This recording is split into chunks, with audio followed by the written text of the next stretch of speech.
அன்புள்ள விருச்சிக ராசி அன்பர்களே வணக்கம்.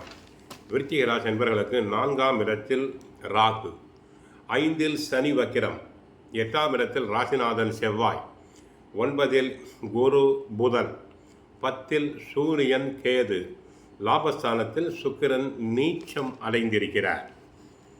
ஆக குரு புதன் லாபஸ்தானத்தில் சுக்கிரன் இருப்பது சிறப்பான அமைப்பு.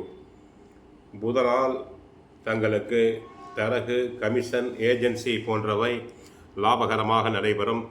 உயர் கல்வி கற்க ஆசைப்படுபவர்கள் தாராளமாக வெளி மாநிலங்கள், வெளிநாடுகளுக்கு சென்று வர வாய்ப்புகள் உண்டு.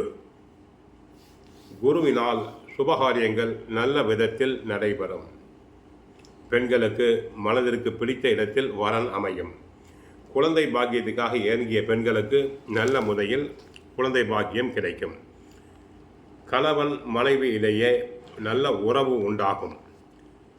தொழில் வியாபாரத்தில் தங்கள் போட்ட முதலை எடுக்கக்கூடிய வாய்ப்புகள் தங்களுக்கு உண்டு. உத்தியோகத்தில் உள்ளவர்களுக்கு எதிலும் சுறுசுறுப்பாக செயல்பட்டு தாங்கள் எடுத்த பணியை சிறப்பாக முடிப்பீர்கள். தங்களுக்கு உத்தியோகத்தில் உயர்வு உண்டு. மற்றவர்களால் முடிக்க முடியாத வேலையை தாங்கள் சிறப்பாக முடித்து பாராட்டுதல்களை பெறக்கூடிய வாய்ப்பு உண்டு. மாணவியர்கள் நன்றாக படிப்பர்.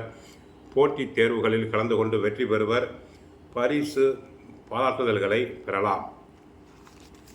பெற்றோருக்கும் ஆசிரியருக்கும் நல்ல பெயரை ஈட்டிக் கொடுப்பர்.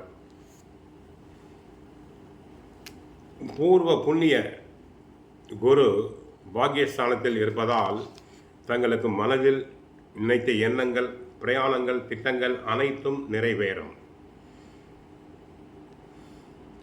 ராசிக்குரிய செவ்வாய் 8இல் இருப்பதால் கவனத்தில் கொள்ள வேண்டும். உங்களுக்கு எதிரான விஷயங்கள் சில நேரங்களில் சாதகமாக மாறலாம்.